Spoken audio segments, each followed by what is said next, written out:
Modern Hollywood has been crushed under the weight of TDS. Now studios have decided the best way to avoid all the messiness of their celebs is to censor them and keep them away from real interviews. But it's not the Gen Zers they have to worry about. Oh no, it's the boomers, the dinos. And wouldn't you know it? We know the reason why.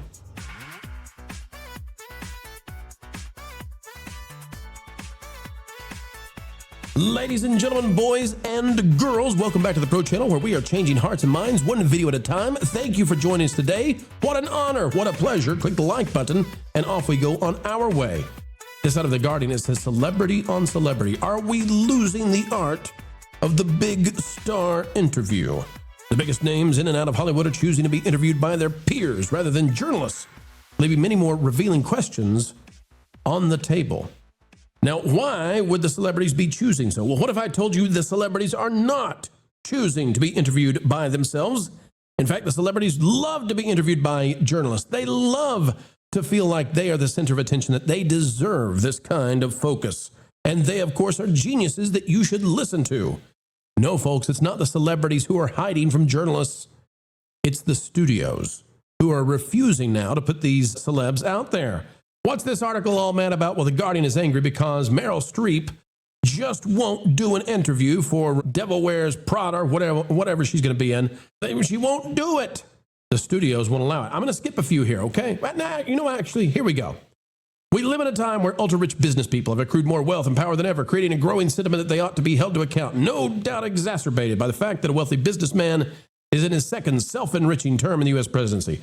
This is going to be even keel day. This goes on to say celebrities are avoiding them, right? Meryl Streep won't do Devil Wears Prada 2.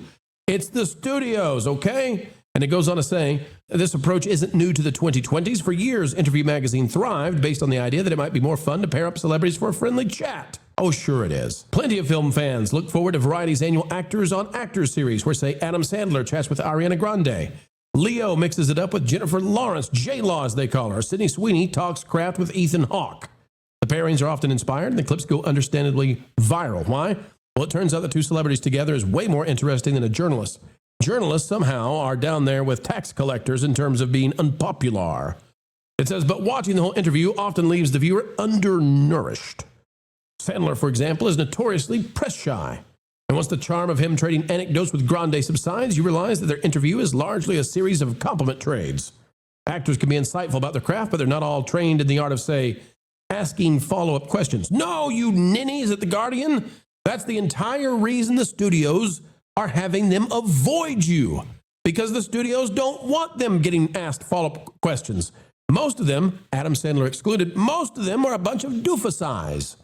And they can't prophesize what's really going to happen out in the world. They don't have a clue. They're nowhere close to as wise as average folks. So the studios don't want them on tour saying something that could absolutely knock down the box office opportunities of a not so thriving industry. So guess what? They're saying, no, we're not going to allow you to go talk to journalists, because what happens when they go talk to journalists? They get a bad case of TDS. Here's an example, right? Robert De Niro, he's got one of those movies coming out with Ben Stiller soon. April 4th, 2026. Robert De Niro lashes out at Trump over TDS claim. The actor calls the president damaged, says everything about him is a problem. Says in a recent interview, actor Robert De Niro reacted angrily to President Donald Trump's claim that he suffers from TDS. De Niro dismissed the claim as nonsense, went on to criticize the president, which is to say he confirmed it after denying it. Saying people don't like him for a reason of all the terrible things he's done. The Oscar-winning actor also called Trump damaged and said everything about the president is a problem. Well, okay, then how about that? Everything, 100%.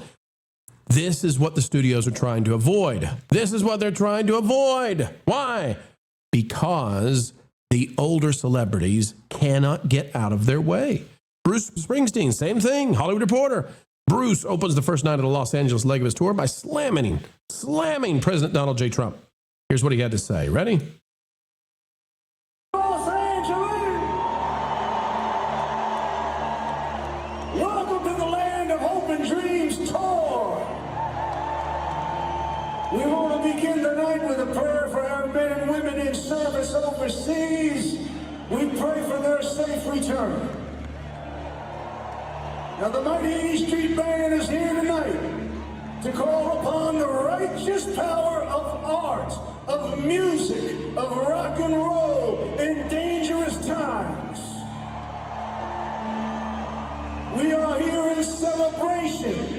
and defense of our American ideals, democracy, our Constitution, and our sacred American promise. The America I love, the America I've written about for 50 years, that's been a beacon of hope and liberty around the world, is currently in the hands of a corrupt, incompetent, racist, reckless, and treasonous administration.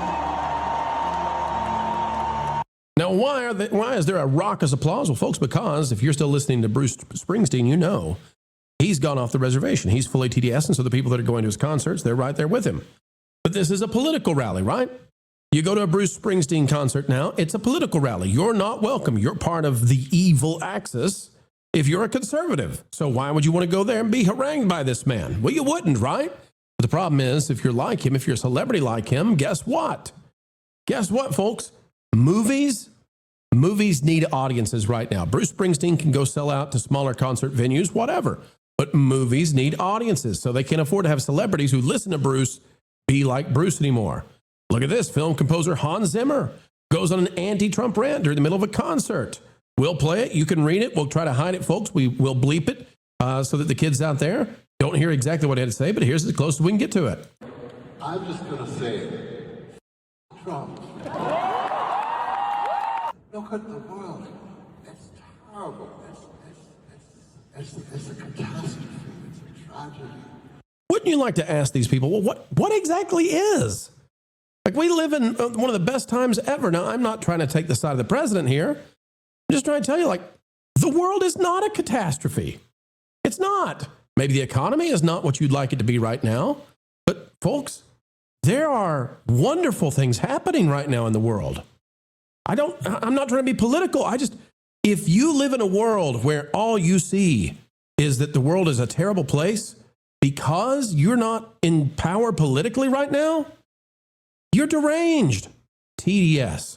This is one of the most famous musicians in Hollywood. And you go to listen to a concert from this man, and this is the kind of stuff you're hearing, that the world is in a horrible position. It's like, no, wait a minute. Just wait a minute. We have largely eradicated poverty across all of Asia. We're working on doing that in Africa. We have largely diminished the conflicts that we saw back in the 1900s in terms of the kinds of wars that happened. This is not a horrible, terrible world. We've got problems for sure, but we know how to fix those problems, right? You know, and I can't believe it. And I'm on this stage with these people from all these different nations, and we're playing to you, you know, and we're not fighting, we're doing fine, and we're making music, you know. I'd much rather everybody would have started making music as opposed to go beat the shit out of each other. Is he talking about is he talking about not attacking? Now, you can from a strategic standpoint, you can like it or dislike it, the Iran thing, right? Most people seem to dislike it. But I don't think anybody in their right mind is saying, oh, we gotta, darn it, we shouldn't have hit the mullahs, the evil dictators who were controlling their people and offed about, 10, 20, 30,000 of the political dissidents over there. These people, they're crazy. And that's why the studios have had to say no. No, you all live inside an illogical bubble. You can disagree or you can agree with the Trumpster. You can like his politics. You can not like his politics. But these people are crazy. And all you have to do is ask Bruce Springsteen one difficult question. All you have to do is ask Hans Zimmer one difficult question, and suddenly they're off the rocker. All you have to do is ask Meryl Streep one difficult question, and she's off her rocker. But you know what? Shockingly, the young people are not like this. The studios don't have to fear Tom Holland. The studios don't have to fear what will happen with some of their young stars. Timothée Chalamet. Sabrina Carpenter is being lauded as based. She's based. Why? Because she heard this cultural yell at her and she didn't like it and said so. Here's what Sabrina had to say. Is that what you're doing? I don't like it. It's okay, Sabrina. You don't have to like everything, right? Even if it's culturally important to people. Now, Sabrina Carpenter did come in and clean that up later, and she said, my apologies. I didn't see this person with my eyes and couldn't hear clearly. My reaction was pure confusion, sarcasm, and not ill-intended. Could have handled it better. Now I know what a zagruta is. I welcome all cheers and yodels from here on out. Okay, it's a religious cultural yodel. But you know what? At least it's fun to see somebody say, hey, I just heard something, I don't like it. Okay, that's weird. I don't like it. This cultural thing that just got thrown my way. It's okay, folks.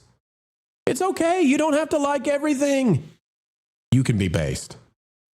The problem for Hollywood and the reason that they're having to take their celebrities away from these interviews is because their celebrities, especially the older ones, are crazy. And the older ones are kicking out the ladder from underneath them. And thank goodness the young celebs seem to at least get a little bit, unless your name is Billie Eilish. They understand. They're not living on stolen land. They're living on borrowed time with a public all around the world that is sick of the bubble that these older celebrities are living in. If you don't like Trump, fine. But don't turn your entire concert into it. Now it's just a political rally. You hate Trump? Cool. Everybody has their opinions. But don't go up on stage and force everybody to listen to you say that the world is in a terrible, awful place. No, it isn't. And it doesn't have to be. And if you want to live in that reality, that's up to you. But things are okay. Not everywhere, not all the time. Nobody's saying the utopia has been achieved. No way. But we're striving to do better. Where's the celebration of Artemis? Where's the hope that we see in things like Project Hail Mary from these older celebrities? Nowhere to be found, because they put everything into the idea that if the orange men came back to town, the apocalypse is here. And so they're all living in a self-made apocalypse from their giant mansions with their golden toilets and their diamond-crested swimming pools, complaining about the Wi-Fi not being able to reach across their 15,000 square foot homes. Doom and gloom from Bruce and Hans. And it goes on and on. But the studios have had enough. And they're putting the kibosh on these people talking, running their traps, and trapping the studios in a cost-loss situation that they just can't stop. Folks, that's the video for this afternoon. Short, sweet, to the point. We love it, though, and we love sharing time with you. If you would not mind doing so, consider clicking the like button. Drop a comment down below. Let us know your thoughts. And ladies and gentlemen, until the next time, we have the honor, the privilege, and the responsibility of spending time together. Keep learning, keep growing, keep having fun. And if you see a world out there that's not as good as you'd like it to be, go fix it instead of standing up on a stage and telling everybody F somebody else. No way! The world can be what you decide to make it.